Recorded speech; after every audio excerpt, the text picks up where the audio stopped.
Download aplikasi Bekal Islam dan kunjungi web bekalislam.com.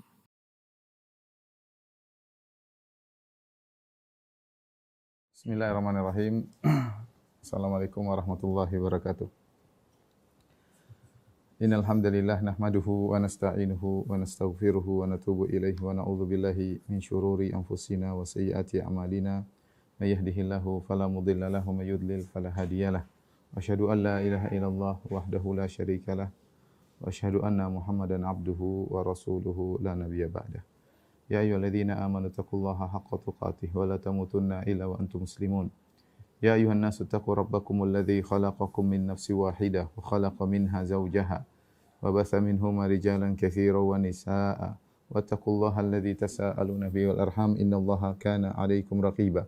Ya ayyuhalladzina amanu taqullaha wa qulu qawlan sadida yuslih lakum a'malakum wa yaghfir lakum dhunubakum wa may yuti'illaha wa rasulahu faqad faza fawzan 'azima amma ba'd fa inna asdaqal hadithi kitabullah wa khairal huda huda Muhammadin sallallahu alaihi wasallam wa syarrul umuri muhdatsatuha wa kullu muhdatsatin bid'ah wa kullu bid'atin dhalalah wa kullu dhalalatin finnar.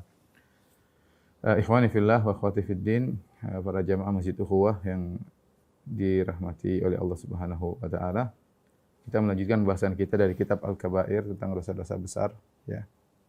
Tidak lain kita mempelajarinya agar kita bisa menghindar darinya. Sebagaimana perkataan seorang penyair, araftu syarra la li syarri walakin li tawaqqihi. Wa man lam ya'rifi syarra min al-khairi yaqa' fihi. Aku mengenal keburukan bukan untuk melakukannya, tapi aku mengenal keburukan untuk menjauhinya. Barang siapa yang hanya mengenal kebaikan dan tidak mengenal keburukan, bisa jadi dia terjerumus dalam keburukan. Makanya Allah Subhanahu wa taala berfirman, "Wa kadzalika nufassilul ayati wa litastabina sabilul mujrimin." Kata Allah Subhanahu wa taala, demikianlah kami perinci ayat-ayat wa litastabina sabilul mujrimin, agar jalan orang-orang yang mujrim itu jelas, ya. Karenanya seorang mukmin berusaha mengetahui jalan-jalan kebaikan untuk dia ikuti, dan dia juga berusaha mengetahui jalan-jalan keburukan untuk dia jauhi. Karenanya para ulama menulis buku-buku tentang Al-Kabair, tentang dosa-dosa, dosa-dosa besar, demikian juga dosa-dosa yang dianggap biasa, yang diremehkan, tidak lain agar kaum muslimin sebisa mungkin menjauhkan dirinya dari dosa-dosa. Kita masuk pada dosa besar yang berikutnya, dosa besar yang ke-14, ya. Syurbul khamr wa illam yaskur minhu, ya. Minum khamar, ya, meskipun tidak mabuk. Meskipun tidak mabuk. Allah Subhanahu wa taala berfirman, "Yas'alunaka 'anil khamri wal maisir qul fihima itsmun kabir." Mereka bertanya kepada engkau wahai Muhammad tentang khamar dan perjudian. Qul fihima itsmun kabir. Katakanlah pada keduanya ada dosa yang besar. Kemudian juga Allah berfirman dalam surat Al-Maidah, ya. Ya ayyuhalladzina amanu innamal khamru wal maisiru wal ansabu wal azlamu rijsun min amali syaitani fajtanibuhu la'allakum tuflihun. Wahai orang yang beriman, sesungguhnya khamar dan perjudian dan patung-patung dan mengundi nasib, ya, adalah najis dari perbuatan syaitan, maka jauhilah. Ini dua ayat berbicara tentang khamar, menjelaskan tentang buruknya khamar. Khamar adalah minuman yang diharamkan secara total ketika di Madinah, ya. Awalnya ketika turun Islam pertama kali khamar belum diharamkan. Khamar belum diharamkan. Terlebih lagi orang-orang Arab dahulu mereka sangat bangga kalau bisa minum khamar. Khamar itu seakan-akan adalah minuman yang menunjukkan kesuksesan. Makanya kita dapati mereka menulis buku-buku atau syair-syair yang disebut dengan abyat khamriyah, yaitu syair-syair berkaitan dengan khamar, di mana mereka mensifati dalam syair tersebut tentang khamar, tentang warna khamar, tentang cawannya, tentang bagaimana mereka menginfakkan uang, mengeluarkan uang yang banyak untuk beli khamar, karena mereka bisa bangga kalau bisa minum khamar. Melihat hal tersebut, maka syariat ketika pertama kali menurunkan hukum-hukum tidak berbicara tentang khamar. Sebagaimana dikatakan oleh Aisyah, seandainya awal-awal syariat turun kemudian mengatakan la taznu wala tasyrabul khamar, jangan kalian berzina, jangan kalian minum khamar, maka orang tidak akan meninggalkan hal tersebut. Tetapi ayat-ayat yang turun pertama kali ketika Nabi masih di Mekah adalah tentang akidah, tentang al-jannah wan nar.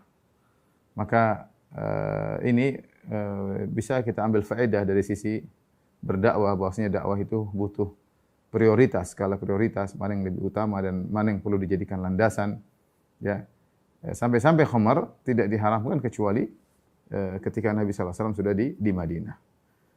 Ayat-ayat yang berbicara tentang khamar dalam Al-Quran ada empat. Ada empat yang berbicara tentang khamar. Ayat pertama dalam surat An-Nahl ayat 67, ya, yang menunjukkan khamar dahulunya halal. Allah Subhanahu wa taala berfirman, "Wa min thamaratin nakhili wal a'nabi tattakhiduna minhu sakaran wa rizqan hasana. Inna fi dzalika laayatan liqaumi yaqilun." Kata Allah Subhanahu wa taala, dan dari buah-buahan korma dan anggur kalian menjadikannya sebagai sakaran. Banyak ahli tafsir, jumhur ahli tafsir mengatakan itu kalian menjadikannya sebagai khamar untuk mabuk. Wa rizqan hasanan, dan juga dijadikan sebagai rezeki yang baik.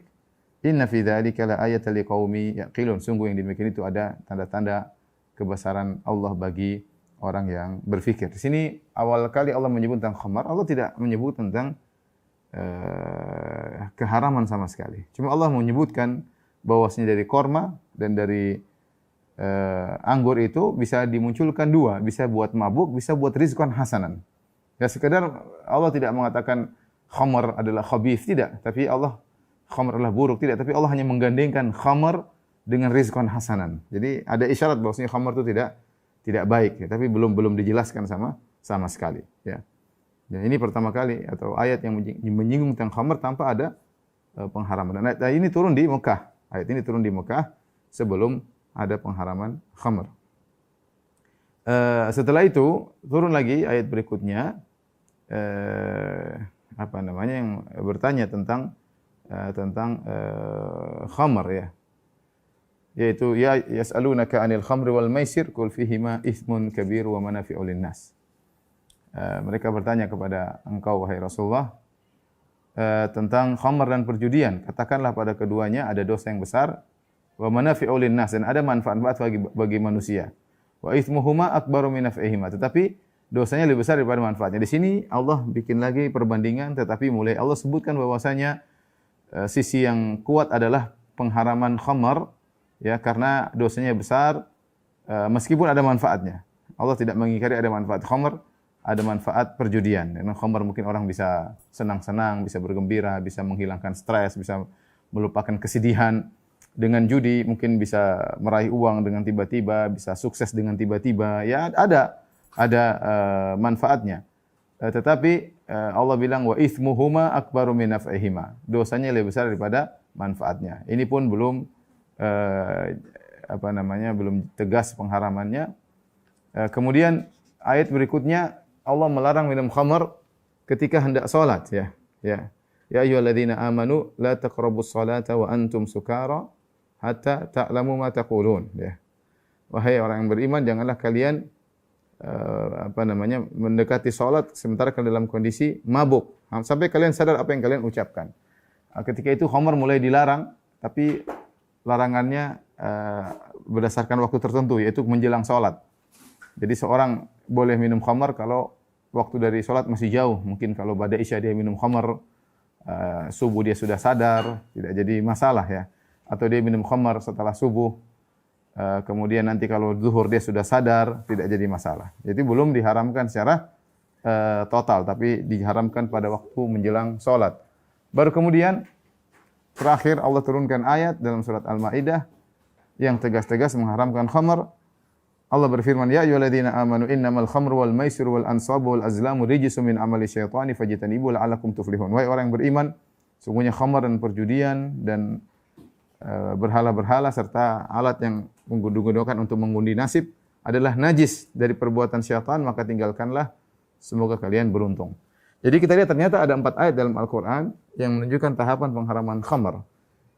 Tentunya ketika kita bicara sekarang tentang khamar, kita langsung aja bilang haram, ya, karena kita sudah pada hukum final. Hukum finalnya adalah haram. Tetapi kita bisa ambil faedah dari tahapan-tahapan ini ketika kita beramar ma'ruf nahi mungkar. Ya bisa jadi kita menegur sebagian orang tentang perkara-perkara yang haram, kita melakukan prioritas mana yang paling haram yang lebih dahulu kita tegur.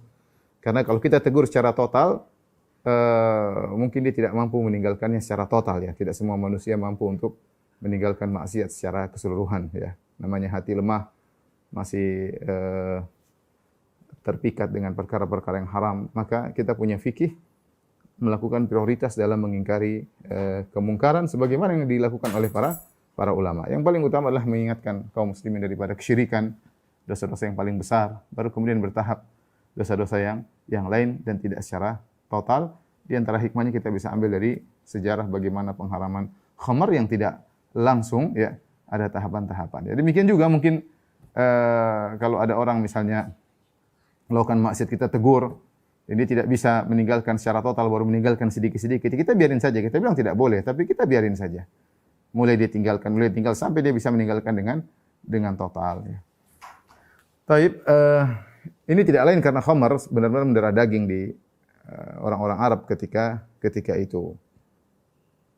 Ibnu Abbas berkata, "Lamma nazala tahrimul khamar, masya sahabatu ba'dhum ila ba'dhin." Tatkala khamar diharamkan, maka sebagian sahabat pergi kepada sebagian yang lain. Wa qalu hurrimatil khamr wa ju'ilat idlan lisyirk. Khamar telah diharamkan berdasarkan surat Al-Maidah tadi dan dijadikan sebagai pasangannya kesyirikan, yaitu gandengannya kesyirikan. Karena dalam ayat ini Allah mengatakan innamal khamru wal maisir wal ansab, sungguhnya khamar dan perjudian dan al-ansab. Ansab itu menyembah berhala kesyirikan, wal azlam mengundi nasib dengan alat tertentu, ini juga namanya kesyirikan. Jadi di antara hal yang menunjukkan khamr itu buruk dan dosa besar karena dia dijadikan idol, yaitu dijadikan pasangan dengan kesyirikan dalam pengharamannya ya. Kemudian Abdullah bin Umar berpendapat bahwasanya khamr adalah dosa yang paling besar. Maksudnya dosa yang paling besar bukan lebih besar daripada syirik, tapi dia dosa yang paling berbahaya karena dia dikenal dengan ummul khaba'ith. Oleh karenanya Az-Zahabi mengatakan wahiyya bila raib ummul khaba'ith. Dan tidak ada yang ragu bahwasanya khamr adalah induk daripada keburukan-keburukan. Induk dari keburukan-keburukan. Orang kalau sudah minum khamr, dia bisa melakukan apa saja ya. Dia bisa melakukan hal-hal yang di luar daripada jangkauan akalnya ya. Dia bisa membunuh saudaranya sendiri, dia bisa membunuh istrinya sendiri, dia bisa berzina dengan siapa yang dia ingin ya. Dan bisa berkelahi, dia bisa membongkar aibnya, ya, dia bisa membongkar rahasia-rahasianya, dan dia bisa melakukan apa saja. Ya. Otak sudah nggak jalan, ya, namanya orang sudah akalnya hilang, maka dia bisa melakukan apa saja. Maka disebut dengan ummul khaba'ith, ya, ummul khaba'ith, induk daripada segala keburukan. Ya. Dan kita lihat bagaimana banyak kejadian terjadi perkelahian, terjadi pembunuhan, terjadi kadang perzinahan, terkadang pemerkosaan, ya, terjerumus dalam hal-hal yang parah. Kenapa? Karena diawali dengan khamar. Karena dengan khamar seorang fly mudah bagi dia untuk melakukan maksiat-maksiat yang lain. Tadinya mungkin malu, tadinya mungkin enggak berani, kasih khamar. Kalau di khamar dia enggak malu lagi. Kalau di khamar dia jadi berani, ya. Dia bisa melakukan apa saja dengan dikasih khamar terlebih dahulu. Makanya benar kalau dikatakan umul khaba'ith, induk daripada dosa-dosa. Kemudian kata Zahabi rahimahullah, wa qad lu'ina syaribuha fi ghairi ma hadis, dan peminum khamar telah dilaknat dalam banyak hadis ya. Sebagaimana dalam hadis Ibnu Umar disebutkan lu'inal khamru ala asyrat aujuh. Khamar itu dilaknat dari 10 sisi. Ya. Semua yang berkaitan dengan khamar dilaknat. Ya, pertama khamarnya sendiri bi ainiha, khamar sendiri terlaknat. Wa asiruha, yang memerah anggur untuk jadikan khamar juga dilaknat. Yang ketiga, mu'tasiruha, yang minta untuk diperahkan anggur untuk dijadikan khamar juga dilaknat. Wa ba'i'uha, yang menjual khamar juga dilaknat. Wa mubta'aha wa mubta'uha, pembeli khamar juga dilaknat. Wa hamiluha, yang membawakan khamar untuk menuangkannya ya juga dilaknat. Wal mahmulatu ilaihi, yang dibawakan khamar kepadanya juga dilaknat. Wa akilu thamaniha, pemakan hasil dari jual beli khamr juga dilaknat. Wa syaribuha, peminum khamr dilaknat. wasaqiha dilaknat, dan yang menuangkan kecawan juga dilaknat.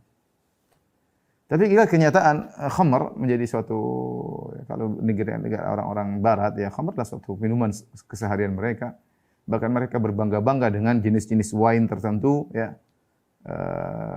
Dan tadi ada kesan bahwasanya kalau orang minum khamr itu orang yang berhasil, dan itu kesan jahiliyah. Saya katakan tadi, orang jahiliyah dahulu menyangka kalau orang minum khamr itu orang sukses. Ya, dia bisa bersenang-senang dengan khamr. Maka zaman sekarang masih demikian.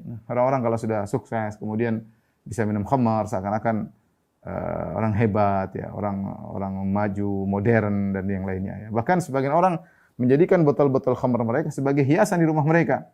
Apalagi botol-botol khamar dari jenis wine yang sangat mahal, di tahun berapa atau beli di mana, dipajang sebagai bentuk kebanggaan bahwasanya kita memiliki minuman kesuksesan, yaitu minum khamar.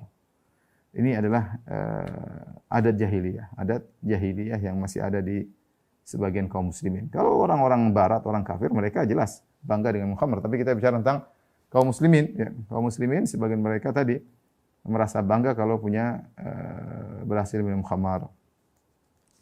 Jadi khamar ummul khaba'ith, induknya berbagai macam keburukan. Kemudian khamar juga adalah terlaknat ya. Makanya Rasulullah melarang kita semeja dengan orang yang minum khamar ya. Tidak boleh ya. Taib. Kemudian Imam Zahabi membawakan hadis, "Man syaribal khamra fajliduhu." Barang siapa minum khamar maka didera, dicambuk. Fa in ada fajliduhu. Kalau dia minum khamar kedua kali maka didera lagi, cambuk lagi. Fa in syaribaha fajliduhu. Kalau dia minum ketiga kali, cambuk lagi. Fa in syaribaha rabi'ah faqtuluhu. Kalau dia minum yang keempat kali maka bunuhlah ya. Hadisnya hadis yang sahih. Namun ada sebagian ulama mengatakan bahwasanya hadis ini adalah hadis yang mansukh, tidak diamalkan lagi ya, karena orang yang minum khamar tidak dibunuh ya. Tapi kembali kepada ijtihad imam, kalau memang menimbulkan kemudaratan yang sangat besar, dia bisa melakukan apa yang dilakukan ya. Tapi Nabi SAW tidak membunuh orang yang minum khamar ya. Seakan-akan hukum ini adalah hukum yang sudah dimansuhkan ya. Wallahu a'lam bishawab. Baik, ini dalil bahwasanya khamar adalah dosa besar karena ada hukum had bagi orang yang minum khamar. Ada hukum had bagi orang yang minum khamar, yaitu didera dan yaitu dicambuk ya. Kemudian di antara hadis yang lain yang dibawakan oleh Imam Zahabi tentang khamar, wa qala Amr bin Harith qala haddatsani Amr bin Syuaib an abihi an Abdullah bin Amr an Rasulillah sallallahu alaihi wasallam. Jadi sahabat Abdullah bin Amr radhiyallahu anhu dari Rasulullah sallallahu beliau berkata, "Man taraka salata sukran marratan wahidatan faka'annama kanat lahu dunya wa ma 'alaiha fasulibaha." Barang siapa yang meninggalkan satu salat gara-gara mabuk ya, sekali saja. Jadi mabuk dia enggak bisa salat, enggak boleh. Tidak sah. Kemudian dia meninggalkan salat karena mabuk sekali saja, maka seakan-akan dia tadinya punya dunia dengan seluruh isinya tiba-tiba diambil. Ini tiba-tiba diambil seluruh apa yang dia miliki. Ini menggambarkan tentang parahnya apa yang dirasakan oleh orang yang minum khamar, yaitu bayangkan ada seorang punya dunia, ya ini raja dunia, dia memiliki dunia dengan segala bentuk isinya, dengan kemewahan yang ada di dunia milik dia. Kemudian tiba-tiba diambil. Ya. Ini menunjukkan kerugian yang besar yang dirasakan oleh orang ini. Ya, maka Nabi menggambarkan tentang kerugian tersebut, yaitu orang minum khamar, kemudian mabuk, tidak sholat sekali saja, kerugian yang dia rasakan seakan-akan dunia sudah di tangannya seluruh dengan segala isinya, tiba-tiba direbut, diambil dari dia. Wa man taraka salata arba'a marrat sukran kana haqqan 'ala Allah an yasqiyahu min tinatil khabal. Barang siapa yang meninggalkan salat 4 kali gara-gara mabuk, maka Allah berhak untuk meminumkannya dengan tinatil khabal. Tinatil khabal yaitu secara bahasa Arab sesuatu yang membuat kegilaan ya, membuat puyeng kepala. Qila ya Rasulullah, wa ma tinatul khabal? Ya. Apa itu cairan tinatul khabal? Apa itu minuman tinatul khabal? Orang minum khamar akan dikasih tinatul khabal di neraka jahanam. Maka Rasulullah SAW berkata, qala usaratu ahli jahannam, yaitu perasan dari penghuni neraka jahanam.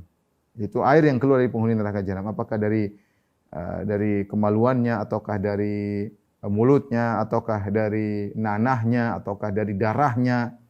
Ini dijadikan sebagai minuman bagi orang yang minum khamar di neraka jahanam. Jadi mereka minum, kita penghuni neraka juga minum, tapi khusus peminum khamar mereka diberi minuman seperti ini ya. Dan ini al-jaza' min jinsil amal, balasan sesuai dengan perbuatan, balasan sesuai dengan perbuatan. Mereka di dunia bernikmat-nikmat dengan minuman yang haram, maka di akhirat mereka dikasih juga minuman yang membuat mereka tersiksa.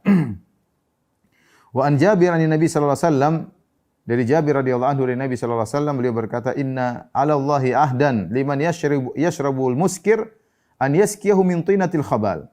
Sungguhnya Allah punya janji bagi orang yang minum khamar, yang memabukkan, Allah akan berikan dia minuman dari tinatil khabal. Qila wa ma tinatul khabal? Ya Rasul, apa itu cairan tinatul khabal?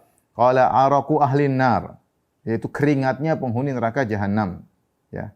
Keringat kita di dunia aja begitu baunya, apalagi keringatnya penghuni neraka jahanam. Au qala, atau dia berkata, atau Rasulullah SAW berkata, usaratu ahlin nar, yaitu cairan yang diambil dari perasan tubuh penghuni neraka jahanam. Hadis riwayat Muslim ya, hadis riwayat Muslim. Kemudian juga dalam hadis yang lain yang menjelaskan tentang bahaya minum khamar, kata Nabi sallallahu alaihi wasallam, "Man syaribal khamra fid dunya hurimaha fil akhirah." Hadis riwayat Bukhari dan Muslim. Barang siapa yang minum khamar di dunia, maka dia akan terhalangi dari meminumnya di akhirat. Ya, maka ini ada khilaf di kalangan para, apa maksudnya kalau dia minum khamar, dia tidak akan minum khamar di akhirat. Kita tahu di antara minuman yang Allah sering sebut-sebut bagi penghuni surga adalah minum khamar. Khamar, cuma khamarnya tentu berbeda. Kalau khamar di akhirat tidak memabukkan, tidak bikin pusing ya. Tetapi Allah menyebutkan banyak khamar dalam ka'san ya, bahwasanya di antara nikmat yatanaza'una fiha ka'san la lahum fiha wala ta'thim, di mana mereka minum khamar ya. Kemudian juga Allah menjelaskan di surga ada sungai dari sungai khamar ya. Dan itu antara minuman yang Allah sering sebutkan. Di antara kelezatan minuman Allah sering sebutkan namanya khamar. Ya, karena mungkin di dunia minuman terlezat ya khamar. Maka Allah namakan minuman terlezat di surga yang diketahui oleh manusia dengan nama khamar. Tentu hakikatnya berbeda. Nah, bagaimana orang yang minum khamar di dunia, kemudian dia tidak minum di akhirat, tidak minum di surga? Apa maksudnya ini hadis ini? Maka secara umum ada dua pendapat. Pendapat pertama mengatakan, kita ambil zahirnya hadis ini. Yaitu kalau ada orang minum khamar, kemudian dia masuk surga, ya, kemudian dia masuk surga, entah ternyata pahalanya lebih banyak, atau mungkin dia bertobat kemudian masuk surga, maka ketika di surga dia tidak akan punya syahwat untuk minum khamar. Dia tidak akan syahwat minum khamar. Dia akan cari minuman yang lain. Karena dia dihukum, di dunia dia pernah minum khamar. Sehingga ketika di akhirat, dia tidak minum khamar lagi. Kok bisa Ustaz? Yaitu dari Allah tidak memberikan syahwat kepada dia untuk ingin minum khamar sebagai hukuman kepada dia. Ini pendapat sebenarnya mengambil zahir hadis ini. Kalau dia masuk surga seperti itu. Pendapat yang lain mengatakan, maksud hadis ini artinya ancaman, kalau kamu minum khamar dunia, kamu tidak akan minum khamar di akhirat. Maksudnya kamu tidak bakalan masuk surga. Saya ulangi. Pendapat yang kedua, maksudnya kalau kamu tidak minum khamar di dunia, kalau kamu minum khamar di dunia, kamu tidak akan minum khamar di akhirat. Maksudnya kamu tidak bakalan masuk surga. Tidak akan masuk surga kecuali bertobat. Dan saya lebih condong pada pendapat yang kedua. Maksudnya barang siapa minum khamar dunia tidak akan minum di akhirat. Maksudnya ancaman dari Nabi SAW bahwasanya orang minum khamar tidak masuk surga. Ya, karena kita tahu orang di surga, dia apa yang dia inginkan akan dia dapatkan. Di antara minuman yang paling banyak adalah minum khamar yang Allah sering sebutkan dalam Al-Quran, yaitu khamar. Kemudian juga dari sisi kalau seakan-akan dia tidak bisa minum khamar, seakan-akan dia diberi hukuman di surga. Padahal kita di surga tidak ada hukuman. Di surga tidak ada hukuman. Oleh karenanya saya lebih condong pada pendapat yang kedua. Maksudnya hadis seperti ini, man syaribal khamra fid dunya lam yashrabha fil akhirah. Barang siapa yang minum khamar dunia tidak akan minum di akhirat, maksudnya ancaman dia tidak masuk surga. Jadi ini mirip seperti hadis yang lain. Kata Rasulullah SAW, man labisal hairara fid dunya lam yalbashu fil akhirah. Barang siapa yang pakai, laki-laki mana yang pakai kain sutra di dunia, dijadikan baju, dia tidak akan pakai kain sutra di akhirat. Maksudnya bukan dia masuk surga, kemudian pakaiannya bukan dari sutra. Enggak, karena kita tahu pakaian penghuni surga adalah dari sutra. Pakaian penghuni surga dari sutra. Kalau gitu maksudnya apa? Maksudnya, kalau dia pakai kain sutra di dunia sebagai baju, maka dia terancam tidak masuk surga. Karena kalau dia masuk surga dia harus pakai pakaian terbuat dari sutra. Ya. Wa man syariba min aniyati dhahabi awil fiddah, barang siapa yang minum dari bejana terbuat dari emas atau perak, maka dia tidak akan meminumnya di akhirat. Kenapa? Karena Nabi sallallahu alaihi wasallam berkata tentang khamar, syarabu ahlil jannah, khamar adalah minuman penghuni surga. Tentang sutra, libasu ahlil jannah, pakaian ahli surga. Kemudian bejana emas dan perak, aniyatu ahlil jannah, adalah bejana emas dan perak adalah bejana milik ahli surga. Ini menguatkan bahwasanya hadis seperti ini maksudnya ancaman barang siapa yang minum khamar di dunia tidak masuk surga. Sebagaimana yang pakai laki-laki yang pakaian surga di dunia tidak akan masuk surga. Sebagaimana laki-laki atau orang yang memakai bejana dari emas dan perak, piringnya dari emas, minumnya gelasnya dari perak, tidak akan masuk surga. Maksudnya demikian ya. Ancaman. Kemudian hadis berikutnya dari Nabi sallallahu alaihi wasallam, qala mudminul khamar in mata laqiyallah ka'abidi wathan. Hadis riwayat Ahmad dalam musnadnya. Kata Nabi sallallahu alaihi wasallam, orang yang minum khamar, kalau dia meninggal, dia bertemu dengan Allah seperti abidi wathan, seperti penyembah berhala. Seperti penyembah berhala, ya. Seakan-akan hadis ini saya ulangi, kata Nabi, barang siapa minum khamar, kemudian dia meninggal, dia tidak bertobat ini, dia meninggal, maka dia seperti bertemu Allah seperti ka'abidi wathan, seperti penyembah berhala. Apa maksudnya? Zahirnya seakan-akan orang minum khamar kafir, ya. Karena penyembah berhala adalah musyrik, kafir, keluar dari Islam. Namun para ulama mengatakan hadis ini dibawakan dia akan hukumnya seperti penyembah berhala jika dia menghalalkan khamar tersebut. Dan kita tahu istihlal ma harramahullah kufrun. Menghalalkan suatu yang haram adalah kekufuran. Kita sudah tahu khamar haram, kemudian kita nekat mengatakan hukumnya halal.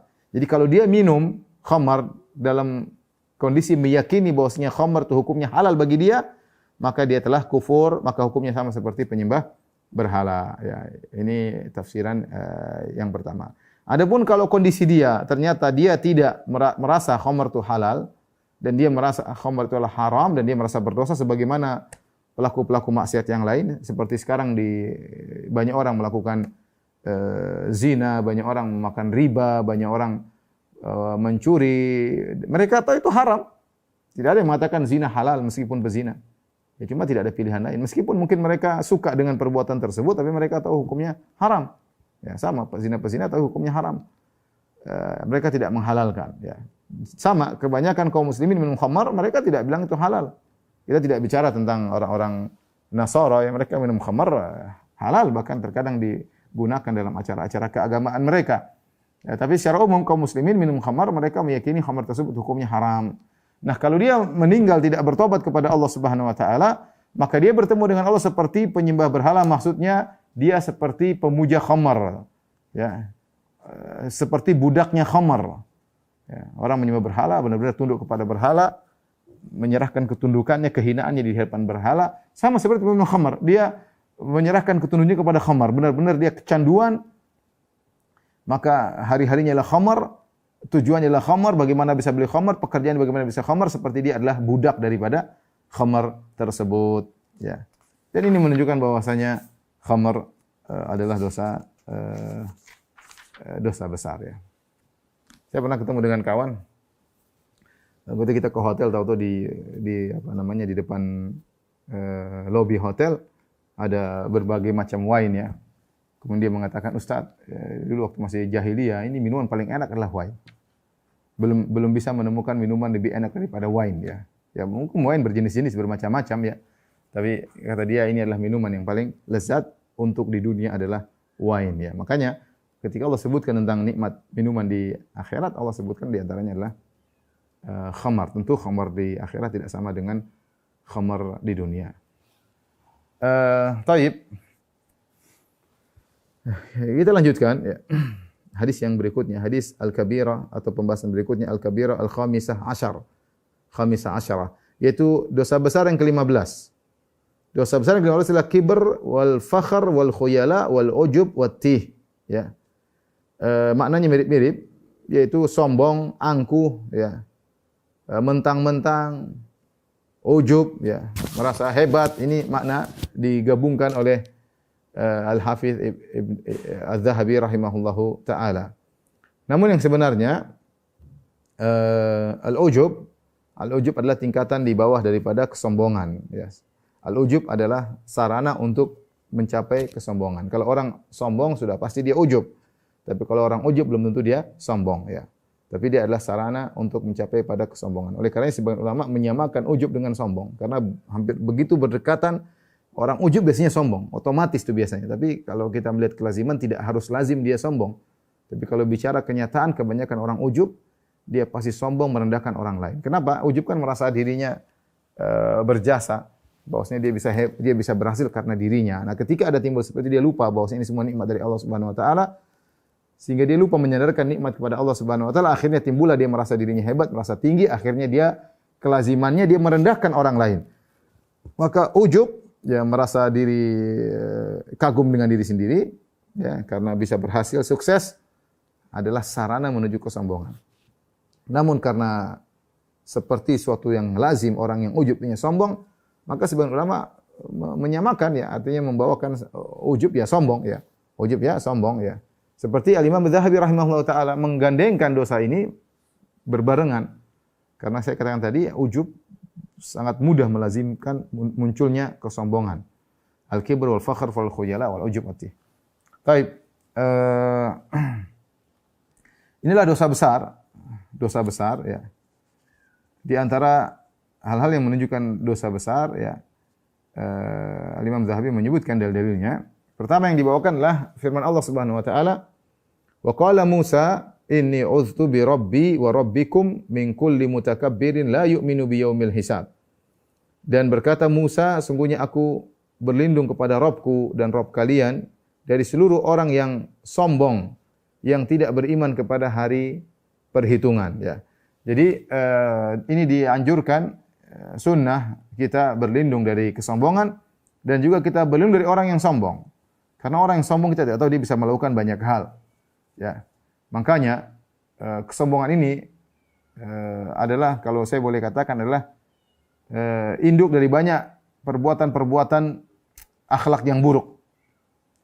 Kalau khamar mungkin melakukan zina dan yang lainnya, dengan minum khamar orang lupa, mungkin dia bisa bunuh orang, dia bisa berzina, dia bisa macam-macam. Tapi kalau sombong ini menimbulkan banyak hal. Orang kalau sombong, ya mudah untuk menzalimi orang lain. Dia sombong, merasa tinggi dengan jabatannya, merasa tinggi dengan pangkatnya, merasa tinggi dengan hubungannya, punya koneksi-koneksi dengan pembesar-pembesar, merasa kuat backingannya. Tadi ada kesombongan. Udah sombong, dia berani menzalimi orang lain. Sombong dengan jumlahnya yang banyak, sudah dia zalimi orang. Mau ngomong ini, mau ngomong anu, mau menghentikan, mau anu. Ini asalnya sombong. Gara-gara sombong, merendahkan orang lain. Ya, merendahkan orang lain. Gara-gara sombong merasa tinggi, mudah marah-marah. Mudah marah-marah. Karena ini sombong, ya. Sedikit marah, menunjukkan hebatnya. Orang kalau sombong seperti itu. Mudah marah, mudah ngamuk, mentang-mentang, merendahkan orang lain, ya. Sehingga sombong ini menimbulkan banyak dosa-dosa juga. Terutama dosa-dosa hati yang kemudian terekspresikan dalam kehidupan sehari-hari. Ya, makanya orang sombong susah, tidak bisa tawadhu, karena sombong adalah lawan daripada tawadhu. Orang sombong jarang senyum, ya, angkuh, ya. Kalau bicara tidak perhatian sama orang, hadap kanan, hadap kiri, tidak mau dengar perkataan orang, belum ngomong dipotong omongannya, dan banyak hal yang itu muncul dari kesombongan. Kalau dia bilang orang selalu nyinyir, selalu merendahkan, ya, begitu, tidak menghargai pendapat orang lain, itu tidak lain karena ada kesombongan. Ada kesombongan, merasa tinggi, merasa hebat. Dan ini adalah dosa besar. Makanya kita berlindung daripada kesombongan dan juga berlindung daripada orang yang sombong, karena orang sombong itu bisa melakukan hal di luar daripada dugaan kita. Sombong, ya, seperti Fir'aun sombong. Ala fil ard, ya, merasa tinggi di atas muka bumi, ya. Kemudian Allah Subhanahu wa taala berfirman, "Innahu la yuhibbul mustakbirin." Sesungguhnya Allah tidak suka dengan orang-orang yang sombong. Kemudian juga Allah berfirman, "Innal ladzina yujadiluna fi ayatillahi bighairi sultanin atahum." Sungguhnya orang-orang yang mendebat ayat-ayat Allah tanpa dalil yang ada pada diri mereka. Kenapa mereka mendebat tidak punya dalil? In fi sudurihim illa kibr. Mereka mendebat, menolak ayat-ayat Allah tidak lain karena kesombongan dalam dada mereka. Ma hum bibalighi. yang mereka tidak akan bisa mencapai kesombongan tersebut. Ya, mereka merasa tinggi, mereka tidak bisa mencapai ketinggian tersebut. Fasta'idz billah, maka berlindunglah kepada Allah Subhanahu wa taala. Sombong adalah perbuatan yang buruk ya. Sudah pernah kita bahas tentang masalah ini ya. Bahwasanya kesombonganlah yang membuat iblis masuk dalam neraka jahanam. Dan kesombonganlah, neraka adalah tempat bagi orang yang sombong. Fabi'sa mathwal mutakabbirin. Seburuk-buruk tempat kembali bagi orang-orang yang sombong ya. Iblis aba wastakbar, tidak mau sujud kepada Adam. Kenapa? Karena enggan dan sombong. Insyaallah nanti kita akan sebutkan.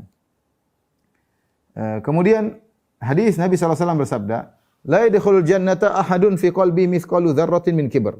Tidak masuk surga seorang pun yang dalam hatinya ada seberat zarrah min kibr. Zarrah, seberat zarrah sebagaimana sering saya sampaikan. Al-Qurtubi menyebutkan beberapa tafsiran az-zarrah, ada yang mengatakan zarrah adalah semut kecil ya. Semut-semut ada yang besar, ada semut kecil namanya zarrah ya. Kecil banget ya. Namanya zarrah. Ya, artinya semut ini kalau kita letakkan di daun timbangan, tidak ada timbang, tidak ada beratnya, saking ringannya. Kalau semut jalan di sini kita tidak merasa berat sama sekali. Artinya kalau kau punya kesombongan seringan itu pun itu tidak masuk surga. Ini menunjukkan jenis dosa sombong ini berat di sisi Allah Subhanahu wa taala. Jenis dosa sombong ini berat. Sampai meskipun sedikit dianggap besar bagi Allah Subhanahu wa taala. Jadi sombong tidak dosa kecil, sombong sekecil apapun dosa besar. Saya ulangi. Sombong sekecil apapun dia dosa besar. Apalagi kalau sombongnya gede. Seberat dzarrah saja seperti beratnya semut kecil, dosa besar.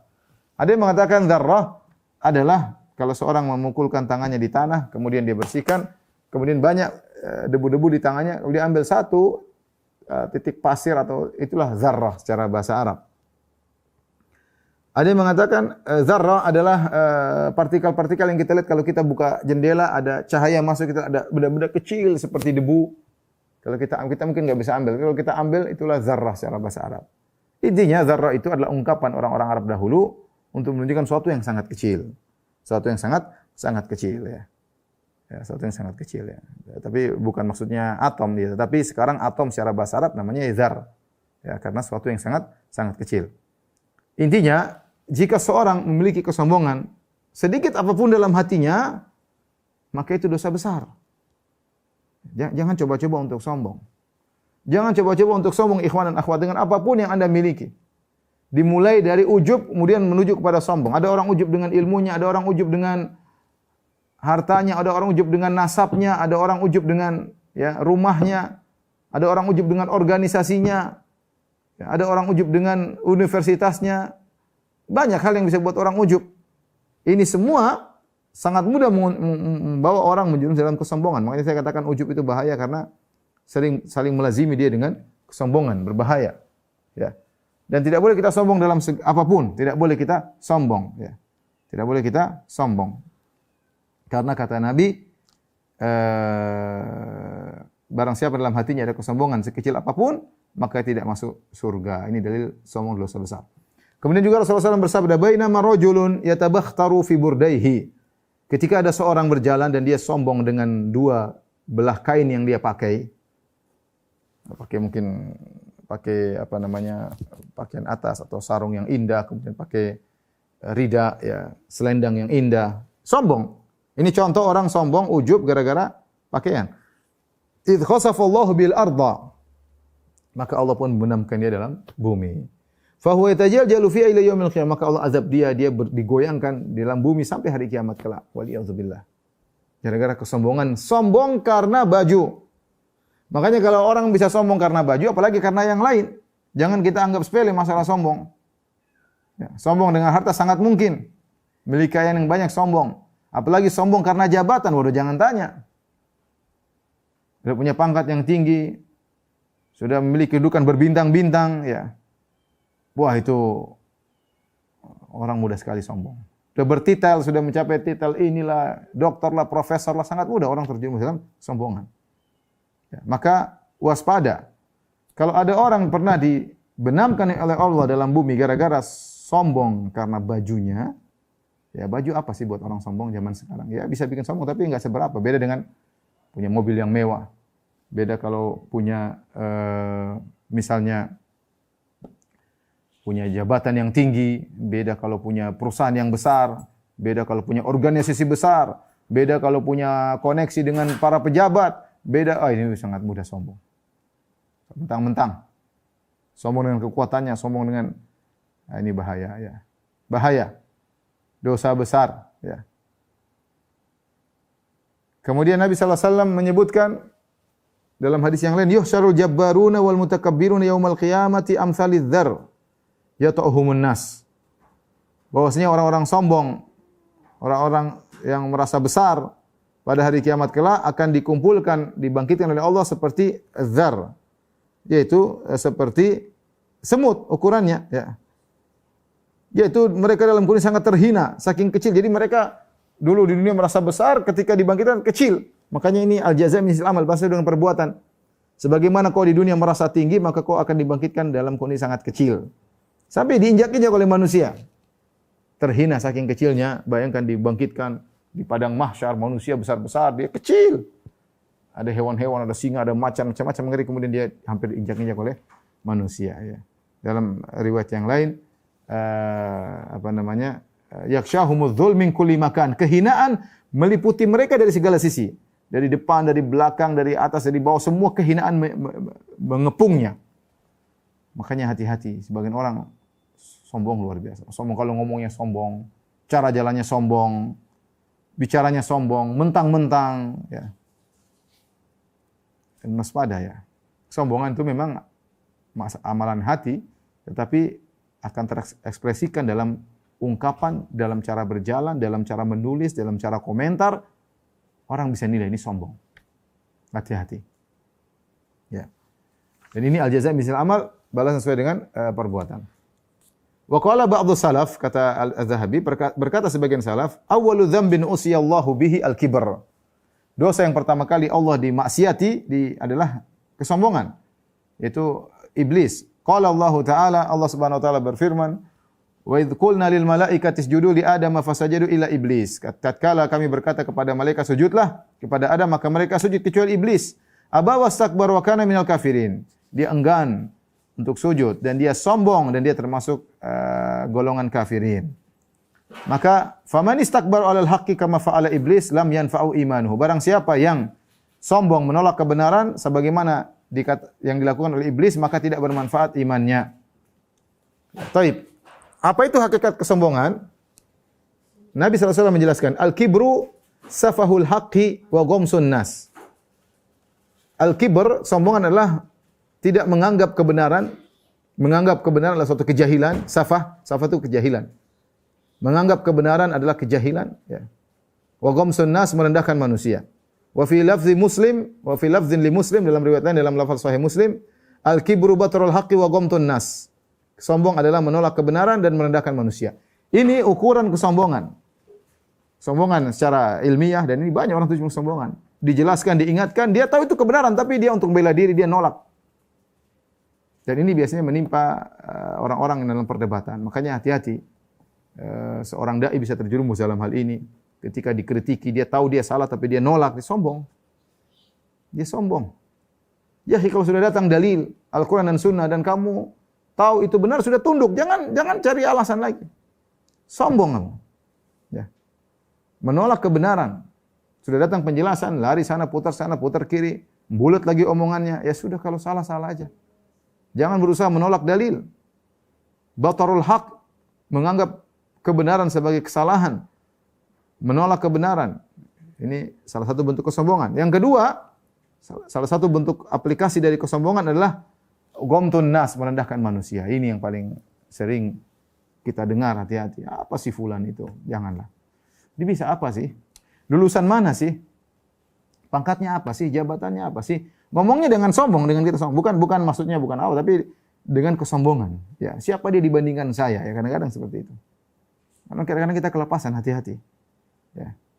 Ya. Sudah hafal apa sih dia misalnya? Apa tidak usah. Apa sudah dakwahnya apa saja? Apa sudah dakwah ini? Berapa sih pengikutnya? Kita jangan merendahkan manusia. Apa itu? Ya. Jangan ya, akhi. Ya, Anda diberikan kelebihan oleh Allah bukan untuk merendahkan manusia. Anda diberikan kelebihan oleh Allah untuk Anda syukuri. Itu amanah dari Allah. Allah tidak berikan kepada dia. Allah berikan kepada ente, kepada Anda. Maka ketika Allah berikan Anda kenikmatan berupa kelebihan, bukan untuk menjatuhkan orang yang tidak Allah berikan, tapi agar Anda bersyukur. Bahwasanya apa yang Allah berikan pada sini besar, satu nikmat yang luar biasa. Ya. Maka hati-hati, ya. Merendahkan orang lain, ya. Merendahkan orang lain itulah kesombongan. Ya. Dari omongan jelas sekali. Apa itu? Wah, mungkin dalam ceramah, mungkin dalam ini, dalam ungkapan, dalam tulisan. Orang bisa tahu ini merendahkan orang lain. Tidak usahlah. Ya.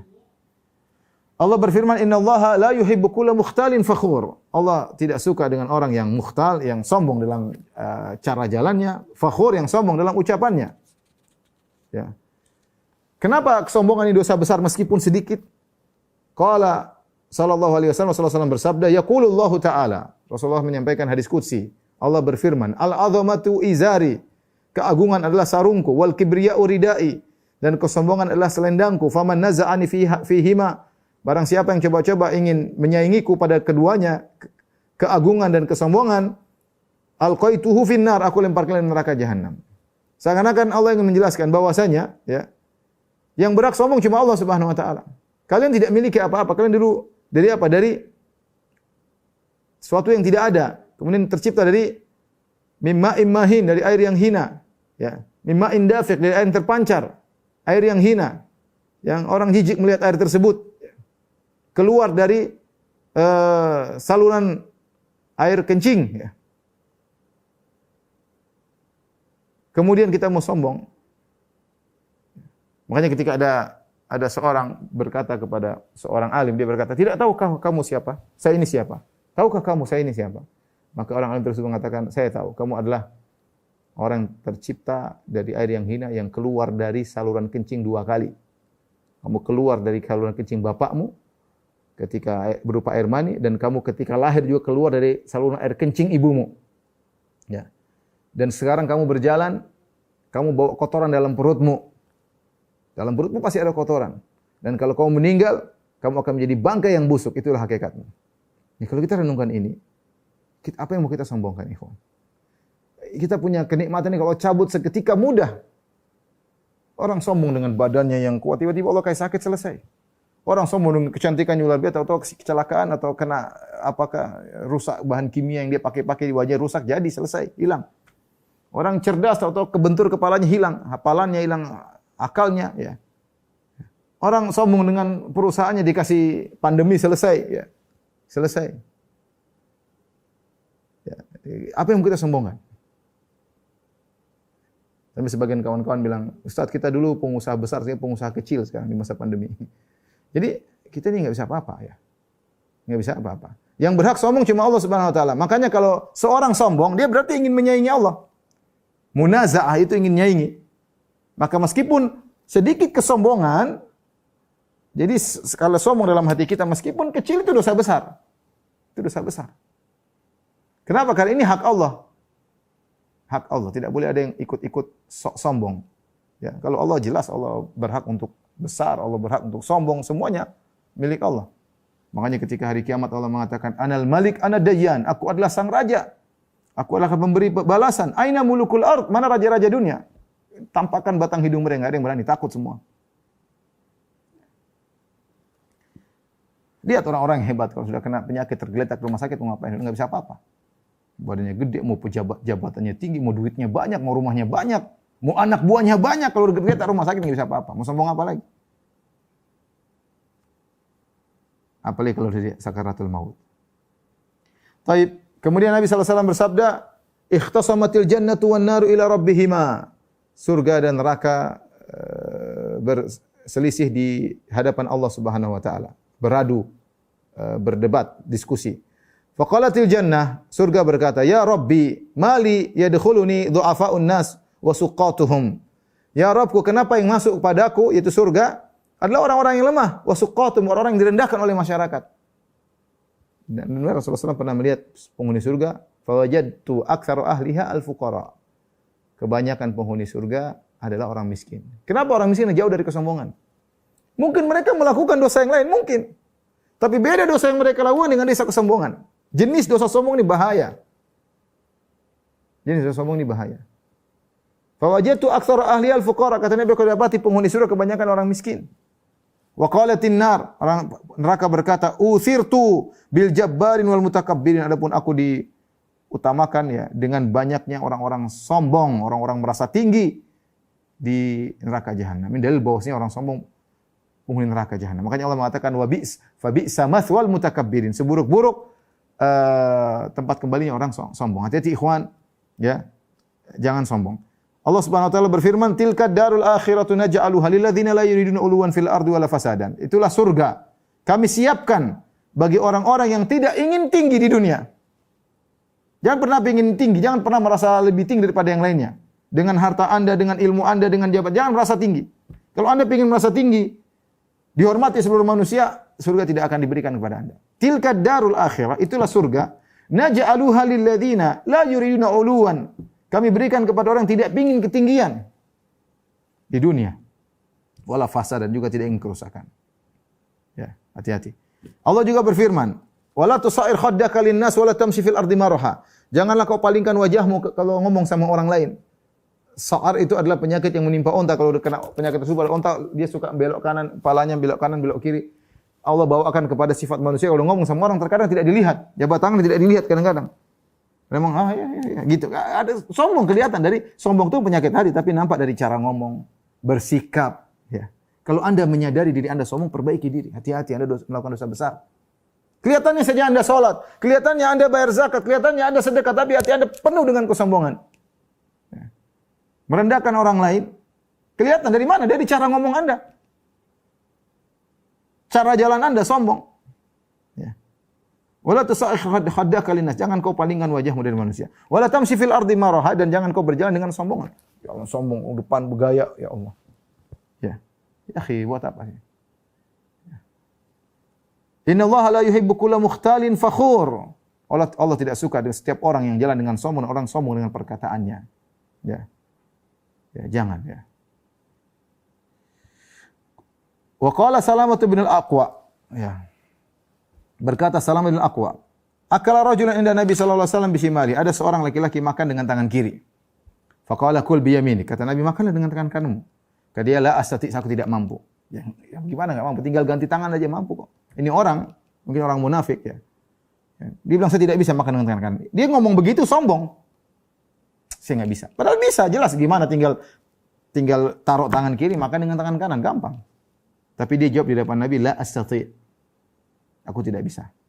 Ma mana'u ilal kibar. Dia tidak bilang ngomong begitu tidak lain karena dia sombong. Kata Nabi, las tata', aku tidak bakalan mampu. Fama rafa'ila fi fihi ba'at, maka dia tidak mampu lagi ngangkat untuk makan dengan apa? Dengan tangan kanannya sebagai hukuman dari Nabi sallallahu alaihi wasallam karena kesombongannya. Nabi sallallahu alaihi wasallam bersabda, "Ala ukhbirukum bi ahli nar?" Maka aku kabarkan kepada kalian tentang penghuni neraka jahanam. Siapa penghuni neraka jahanam? Kullu utullin jawazin mustakbir. Utul yaitu orang yang ngomongnya kasar, dan ini ciri-ciri juga orang sombong. Angkuh kalau ngomong, sok ya, ngomongnya kotor, itu berarti sombong. Ya akhi, kalau orang tawadhu tidak begitu. Dia bilang dia ngomong kasar tapi tidak sombong. Enggak, ngomong kasar mentang-mentang itu sombong. Merasa tinggi, kalau dia tidak merasa tinggi, tidak merasa ada backingan di belakang, dia tidak bakalan demikian. Ya. Jawaz itu al-jamu' wal manu', yaitu suka ngumpulin duit tapi menahan, tidak ingin bersedekah, tidak ingin memberikan kepada orang yang berhak. Mustakbir, dan orang sombong. Ini penghuni neraka jahanam. Ya.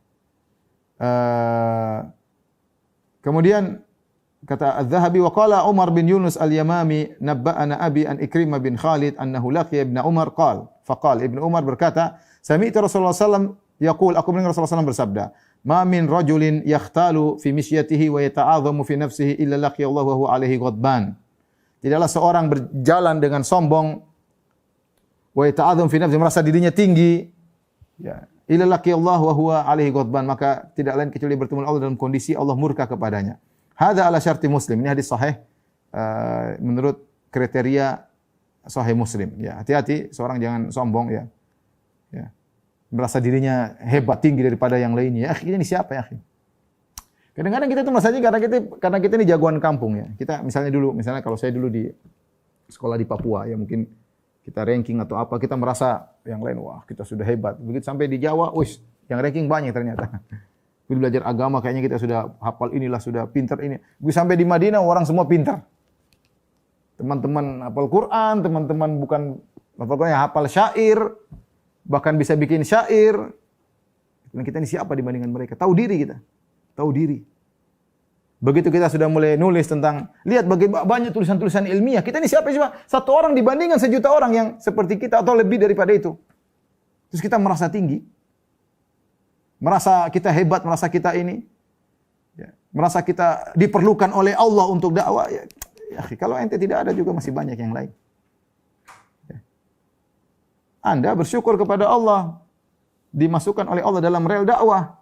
Bukan Anda merasa hebat, merasa mentang-mentang kalau tidak ada saya maka tidak bisa, kalau tidak ada saya. Ya, ente siapa? Masih banyak orang lebih hebat daripada Anda, masih banyak. Masih banyak banget. Cuma Anda diberi kesempatan, syukuri, bukan untuk disombongkan. Bukan untuk mentang-mentang. Wa sahhan min hadits Abu Hurairah, dan telah sahih dari hadis Abu Hurairah, awwalu salasatin yadkhulun nar amirun mutasallit. 3 orang pertama kali masuk neraka adalah seorang pemimpin yang dia melakukan kezaliman kepada rakyatnya. Wa ghaniyun la yuaddi zakat, orang kaya tidak bayar zakat. Wa faqirun fakhur, orang kaya tapi sombong. Orang kaya tapi sombong. Kemudian Al-Imam Dzahabi menutup pembahasan tentang sombong dengan perkataan indah. Perhatikan. Ini peringatan kepada kita semua para penuntut ilmu. Kita semua penuntut ilmu. Kita tidak ada yang ulama. Ilmu kita semua pas-pasan, ya. Ya, jangan sok-sok jadi orang alim, ya. Maksud saya tahu kadar ilmu orang-orang, ya, saya tahu. Saya tahu kadar ilmu saya seberapa, sedikit. Ya, demikian juga yang lainnya. Ya. Jadi tidak ada yang sok alim di sini, ya. Semuanya ilmunya pas-pasan, ya. Taib. Apa kata Az-Zahabi? Qultu wa asyarrul kibr, dan kesombongan yang paling parah man takabbara 'alal ibadi bi ilmihi, orang yang sombong kepada hamba-hamba Allah karena ilmunya, ya. Sombong itu banyak, ya ikhwan, ya. Sombong karena harta, sombong karena jabatan, sombong karena suku, sombong karena organisasi, sombong karena pengikut yang banyak, sombong karena dekat dengan pejabat, banyak sombong, ya. Sombong karena punya senjata yang canggih, sombong karena macam-macam. Di antara yang paling berbahaya, kata Ibnu Hajar, kata Az-Zahabi rahimahullah, sombong karena ilmunya. Makanya beliau mengatakan wa asyarrul kibr, kesombongan yang paling parah, man takabbara 'alal ibadi bi ilmi, sombong karena ilmunya.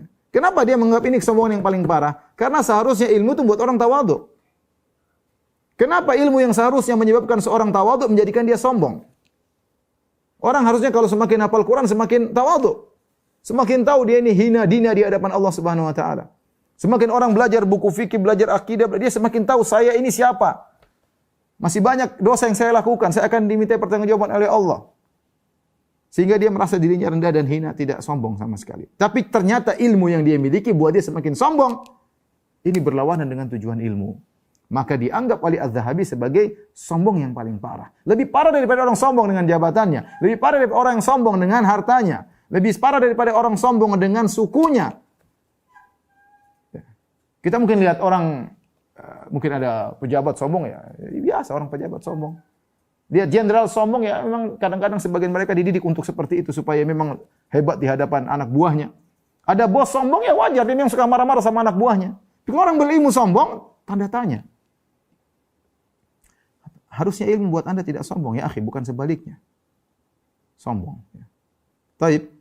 Ta'adzama fi nafsihi bi fadilatihi. Dia merasa tinggi dirinya gara-gara dia merasa mulia karena punya ilmu. Fa inna hadza lam yanfa'hu ilmuhu. Orang seperti ilmu tidak bermanfaat bagi dia. Fa inna man talabal ilma lil akhirah kasarahu ilmuhu. Sungguhnya barang siapa menuntut ilmu karena Allah, karena mencari surga, dia akan dipatahkan oleh ilmunya, dia akan luluh oleh ilmunya. Artinya dia akan merasa rendah. Wa khasha'a qalbuhu, hatinya akan khusyuk dengan ilmu tersebut. Wastakanat nafsu, jiwanya akan rendah, akan tenang, bukan semakin bergelora, merasa tinggi, merasa hebat, berkobar-kobar jiwanya. Wa kana ala nafsihi bil mirsad. Kalau dia punya ilmu, dia selalu mengawasi dirinya, dia tahu dia sombong, dia lagi ini, dia ngerti. Dia selalu mengawasi dirinya. Kenapa? Ilmunya bermanfaat baginya. Falam yaftur anha, dia tidak pernah letih untuk mengawasi dirinya kalau orang punya ilmu. Bal yuhasibuha kulla waqtin wa yuthaqifuha, bahkan dia setiap saat berusaha menghisap jiwanya, menilai-nilai jiwanya, ya. Setiap saat, saya ini bagaimana? Adakah saya riya? Adakah saya ujub? Adakah saya hasad? Adakah saya sudah menunaikan hak orang tua saya? Adakah sudah menunaikan hak istri saya, hak anak-anak saya? Adakah saya sudah mengeluarkan zakat ilmu yang saya miliki? Adakah saya ikhlas? Adakah saya mencari dunia? Dia selalu ngecek dirinya. Itu orang kalau ilmu yang benar. Fa in ghafala anha jamhat anit tariqal mustaqim wa ahlakathu. Kalau dia ternyata berpaling dari ini semua, maka dia akan tergeser dari jalan yang lurus dan akan membinasakannya. Ya. Wa man talabal ilma lil fakhr war riyasah. Ya. Barang siapa yang cari ilmu untuk kesombongan, untuk riasa, untuk kedudukan, ya. Wa nadhara ilal muslimin syazaran, kemudian memandang kaum muslimin dengan rendah, dia merasa tinggi, ya. Wa tahamaqa alaihim, kemudian membodoh-bodohin mereka, wazdara bihim, merendahkan mereka, fahadha min akbaril kibr, ini adalah kesombongan yang paling besar. Wala yadkhulul jannata man fi qalbihi mithqalu dzarratin min kibr. Sedangkan orang yang punya sombong sedikit saja tidak masuk surga, apalagi akbarul kibr, kibr yang paling besar. Fala haula wala quwata illa billah. Maka saya ingatkan ikhwan, saya sering sampaikan hal ini, sebagaimana